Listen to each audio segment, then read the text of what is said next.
नेता लोग हैं घर में पड़े हुए एसीओ में, इन्हें क्या पता सफ़र कर रहे हैं ट्रेनों में, लोकल में, तो पता चलता है कितनी हमदर्दी है।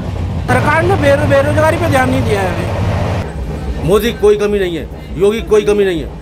टाइम पे किसी हिंदू के संग कोई इशू हो जाए तो मुसलमान को ब्लेम करेंगे, किसी मुसलमान के लिए कुछ हो जाए तो हिंदू को ब्लेम करेंगे। और महंगाई भी एक देश में बहुत बड़ा मुद्दा है अभी। अगर आपको भारत की राजनीति समझनी हो तो ट्रेन से बेहतर कोई जगह नहीं। तो इस वक्त मौजूद हैं कोलकाता दिल्ली एक्सप्रेस के स्लीपर कोच में, जहां मेरे साथ मौजूद है, आपका नाम? इरफान। हमारे साथ मौजूद है इरफान। हम इनसे बात करेंगे कि क्या सच में जो इतना नफरती जहर उगला जा रहा है हिंदू मुसलमान के बीच में, क्या सच में ऐसा है या केवल ये पॉलिटिकल एजेंडा है? पब्लिक में ऐसा कुछ नहीं है। पब्लिक में सब भाईचारा है, सब आपस में हमदर्दी है, पब्लिक में कुछ नहीं है। सिर्फ जिस तरीके से बार बार बोला जा रहा है कि हिंदुओं को मुसलमान से खतरा हो सकता है, हिंदू खतरे में है, फिर एक बार मुसलमान को कह रहा है कि हिंदुओं को मुसलमानों से बचना चाहिए, तो क्या कहना चाहेंगे इसके बारे में? ऐसा कुछ भी नहीं है, ये सिर्फ राजनीति है और कुछ भी नहीं। पब्लिक में जो आपस में मुसाफिर होना है, पब्लिक होना है, सब भाईचारा है, सब में हमदर्दी आपस में एक दूसरे के लिए। तो अभी मोदी सरकार को लेकर क्या कहना चाहेंगे? मोदी सरकार सही चल रही है बिल्कुल, लेकिन मोदी सरकार तो कहीं ना कहीं इस चीज़ को बढ़ावा देती नजर आ रही है, हिंदुत्व के मुद्दे को वो बढ़ावा देती नजर आ रही है। नहीं, हमें ऐसा कोई चीज़ नजर नहीं आया, सबके लिए बराबर है। चलिए अभी तक तो चलिए, तो आप और कहना, ये जो न्यूज़ डिबेट दिखाते हैं लगातार गलत इमेज पोर्ट्रे की जा रही है मुसलमानों की, उसको लेकर क्या कहना चाहेंगे? सब बेकार की बात है। ये नेता लोग हैं घर में पड़े हुए एसीओ में, इन्हें क्या पता सफ़र कर रहे हैं ट्रेनों में, लोकल में, तो पता चलता है कितनी हमदर्दी है, अपनी सीट दूसरों को दे रहे हैं। बिल्कुल, ये सब भाईचारा बहुत है, अभी बहुत हमदर्दी है, बहुत मोहब्बत है। ऐसा कुछ भी नहीं है जो टीवी पे दिखाते हैं। चलिए, तो ये थे इरफान जिन्होंने साफ तौर पे ये बिल्कुल खारिज कर दिया, क्लियर बात कह रहे हैं कि ऐसा कोई हिंदू मुसलमान में दरार नहीं है, केवल ये पॉलिटिकल एजेंडा है और अपनी अपनी रोटियां सेक रहे हैं। एक और ये ट्रेन में यात्री मौजूद है हमारे साथ। क्या नाम है सर आपका? मनोज शर्मा। तो इस वक्त हमारे साथ मौजूद है मनोज शर्मा जी, और आप मंदिर से आ रहे हैं किसी? मंदिर से तो नहीं आ रहा हूँ जी, मैं अपने होम टाउन से अपने वर्क स्पेस। अच्छा, तो ये अपने होम टाउन से दिल्ली जा रहे हैं अपने वर्क स्पेस। तो आइए इनसे जानते हैं कि क्या जो न्यूज़ डिबेट दिखाई जा रही है, जहाँ हिंदू मुसलमान में इतना भिड़ाया जा रहा है, क्या सच में ऐसी कोई दरार है, कोई ऐसी बात है, या केवल ये पॉलिटिकल एजेंडा है? क्या कहना चाहेंगे सर? हिंदू मुस्लिम में तो दरार नहीं, ना ही कोई हिंदू मुस्लिम खतरे में है, लेकिन जिन राजनीतिकों का राजनीति खतरे में है वो इसको मुद्दा बनाते हैं, एक्चुअल मुद्दा है नहीं। जी, तो ये मुद्दा आखिर बनाया क्यों जा रहा है? क्या ऐसी ज़रूरत है कि अपनी राजनीतिक फायदे के लिए? जी, क्योंकि जिनकी राजनीति खत्म हो चुकी है उनको कुछ राजनीतिक मुद्दा ऐसा इंटरेस्टिंग चाहिए जिससे लोगों के अंदर कट्टरता फैले। तो अगर बोला जा रहा है कि मोदी सरकार हिंदू के सुरक्षा में काम कर रही है, तो मोदी सरकार को आप क्या बोलना चाहेंगे?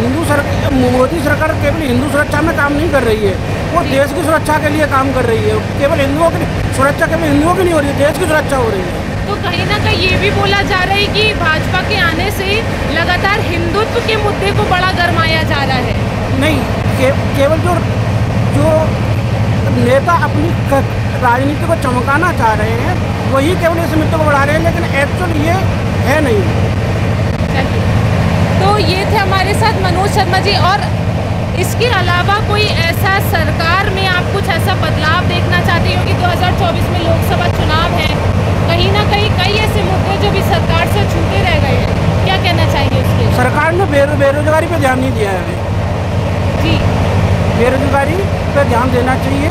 जी, बेरोजगारी जैसे बता रहे हैं, तो कह रहे हैं कि और महंगाई भी एक देश में बहुत बड़ा मुद्दा है अभी। उनके पास कोई भी बेरोजगारी और महंगाई के लेकर कोई सॉल्यूशन नहीं है, उसकी वजह से उस मुद्दे को डिरेल करने के लिए उस मुद्दे को बढ़ाया जाता है। एक और यात्री हैं, क्या नाम है आपका सर? मेरा नाम ओमी।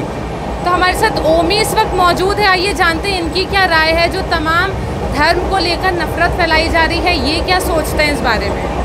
नफरत कोई नहीं लानी चाहिए, हिंदू मुसलमान के ऊपर कोई नहीं लानी चाहिए, सब इंसान है।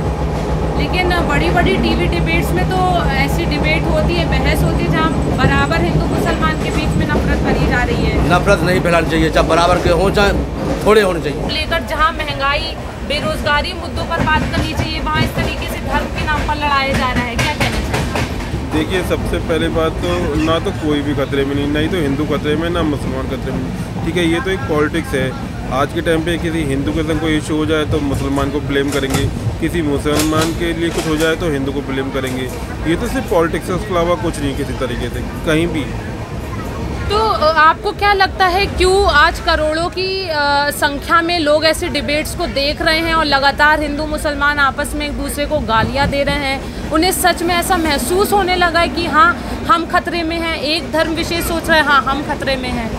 ये सब गलत है, ये बेवकूफ़ वाली बात है, क्योंकि पॉलिटिशियन सिर्फ ना अपना मुद्दों को आगे रखते हैं।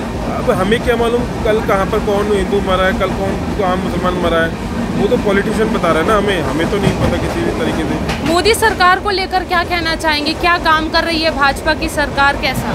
कुछ नहीं, सरकार का बारे में कुछ नहीं, सिर्फ इंसान को अपनी सोच पे डिबेट करें तो सब कुछ सही हो जाएगा, कोई फ़ायदा नहीं है। तो ये जो डिबेट्स कर रहे हैं इसे आप सही मानते हैं, गलत मानते हैं? मैं तो इनको कुछ भी नहीं मानता, सिर्फ ये अपने ही पॉलिटिशियन अपने ही करते हैं, मतलब कुल मिला के क्या अपनी पब्लिसिटी कर रहे हैं। तो इंसान पढ़ा लिखा है ना तो सही वोट करेगा। और ये लगातार हिंदू मुसलमान को भिड़ाया जा रहा है, क्या राय है आपकी? क्या है, जब ब्रिटिश का ज़माना था तो उस टाइम उनको राज करने के लिए हिंदू मुस्लिम उसको झगड़ा लगाया था जी। और हिंदू मुस्लिम झगड़ा लगा के वो 150 साल राज कर ले। तो बाद में जो हमारे काले अंग्रेज आए कहाँ, वो भी उनकी राय पे चल रहे हैं कि ऐसा हिंदू मुस्लिम झगड़ा लगाया तो हमको कुर्सी पर बैठने का आसान हो जाएगा बोल के इस काम में लगे हुए हैं।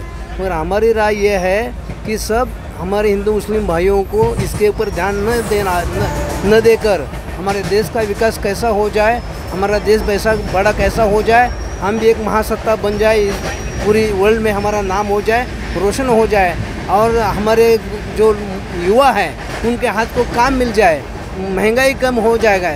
ऐसे तरीके से सब हमारे देशवासी लोगों को खुशहाली मिल जाए, ऐसा काम करने चाहिए। इसके बगैर वो चुप हिंदू मुस्लिम झगड़े करते बैठ के हम देश को पीछे ढकल रहे हैं। तो जो अंग्रेजों ने जो काम किया है वो आगे मत बढ़ाना चाहिए। कहा जाता है हिंदू खतरे में है। इस देश में हिंदू खतरे में नहीं है ना मुसलमान खतरे में नहीं है, सब खुशहाल है। चुप है, जो राजकारण करने लोग है वो एक दूसरे से लड़वा कर अपनी कुर्सी ठीक करके लेते हैं। इस देश में किसी को भी खतरा नहीं है। बाबा साहेब आम्बेडकर ने ऐसी कुछ घटना बना दी है हमको कि इससे किसी को खतरा नहीं है। लेकिन अगर करोड़ों की तादाद में लोग देखते हैं, मैं आपको बता रही हूँ कि टीवी डिबेट्स की अच्छी खासी टीआरपी आ रही है। लोग कमेंट सेक्शन में एक हिंदू मुसलमान को गालियाँ दे रहा है, एक मुसलमान हिंदू को गालियाँ दे रहा है। तो कहीं ना कहीं ये जो सोच है इसको कैसे इसे उखाड़ के फेंका जाए और जो जनता के मुद्दे हैं उन पे क्या बात की जाए? क्या है, जो डिबेट में एक मुसलमान बैठता है, एक हिंदू बैठता है, ये दोनों उस धर्म के पुजारी बने हुए हैं। उनको अपनी रोटी सिखाने के से बनाने का है, इसलिए डिबेट में एक दूसरे को झगड़ा करते हैं। लेकिन पब्लिक में जो देखा जाए तो पब्लिक में ऐसा कोई हिंदू मुस्लिम में को बारे में झगड़ा नहीं है। ये डिबेट करने वाले जो लोग हैं उनको अपना राजकीय कारकिर्द बनाना है, हमको रोटी सेकना है, इसके लिए वो डिबेट में झगड़े लगाते करते हैं, मगर पब्लिक में ऐसा कुछ नहीं है। बीजेपी सरकार को लेकर क्या कहना चाहेंगे, मोदी के नेतृत्व को लेकर क्या कहना चाहेंगे, क्या राय है आप? हाँ, एक बड़ा भाग्य है हमारे देश का कि मोदी जैसा आदमी हमको मिला है जो ये हिंदू मुस्लिम झगड़े नहीं उसके बारे में कुछ बात नहीं करता है और सिर्फ देश में सबका विकास, सबका साथ, सबका प्रयास लेके बहुत बढ़िया काम कर रहा है, जिसके बारे में हम देखते हैं कि पूरे मुस्लिम वर्ल्ड में भी जितने भी मुस्लिम देश हैं वहाँ भी उनकी जय जयकार हो रही है। उनको भी खिताब दिया जा रहा है, उनको भी सम्मान दिया जा रहा है और पूरे वर्ल्ड में जो भारत का जो कद बढ़ रहा है तो उनके वजह से बढ़ रहा है। तो इसके बारे में हम ऐसा सोचते हैं कि हमारा कोई तो बड़ा भाग्य है कि ऐसा आदमी हमको मिला है। सर, एक डेटा रिपोर्ट्स बताती हैं कि हमारे भारत देश में 500% से ज़्यादा नफरती हेट स्पीचेस का डेटा बढ़ा है और ये 2014 के बाद से हुआ है। ये डेटा रिपोर्ट 2014 के बाद की है, जब से भाजपा सरकार आई है। इस विषय को लेकर आप क्या कहना चाहते हैं? क्या है, जब क्या बोलते हैं उसको, ज़ोर से जब हवा चलती है तो थोड़ा सा धूल ऊपर उठ जाती है। वैसा पुडारी लोगों ने बनाया इस एक 5-6 साल में, तो उसका कोई ज़्यादा फर्क पड़ने वाला नहीं है। वो सब शांत हो जाएगा और देश आगे बढ़ेगा। वही है। भाजपा सरकार से कोई नफरत नहीं है, खाली जो MLA है का ये गद्दारी कर रहे हैं। अच्छा, हाँ, गद्दारी कैसे कर रहे हैं? यही मतलब आपस में बढ़ाते हैं। अच्छा, हाँ। लेकिन जो इनके MLA हैं वो भी तो ऊपर से ही आदेश हाँ, ऊपर से आते हैं, ये हमारे पास रहते हैं, यही मतलब नफरत फैलाते हैं। मोदी कोई कमी नहीं है, योगी कोई कमी नहीं है, हाँ। पर हिंदू और मुसलमान है का भाई है, कोई वो नहीं है। अच्छा। इनमें कोई नफरत नहीं होनी चाहिए। चलिए, तो जैसे बार बार बोले कि मुसलमानों के होने से हिंदू को खतरा है। नहीं, किसी से खतरा नहीं है, कोई खतरा नहीं है। सरकार से बोलना चाहें? सरकार से यही बोलना चाहिए, कोटा बटे का है ये, मतलब ये कोटा मतलब 5 किलो में 4 किलो होते हैं ये जो राशन का राशन का है। हाँ, तो मतलब इसमें किस तरीके से घपलेबाजी होती है ये, और फिर आपके तो अंगूठा लगवा लिए और दियो ही ना कछु। हिंदुस्तान का जो चल रहा ना, अपना काम राजनीति भी है पूरा। मोदी सरकार के हिंदू बारे में मुस्लिम क्या लड़ाओ कहना और राजनीति पे आ जाओ बस। मोदी सरकार के बारे में तो क्या वही तो कहना काम है उनका, सब बस आपस में लड़ाओ और अपने गद्दी पे जाके बैठ जाओ बस। हाँ। पर हिंदू और मुसलमान है का भाई है, कोई वो नहीं है। अच्छा। इनमें कोई नफरत नहीं होनी चाहिए।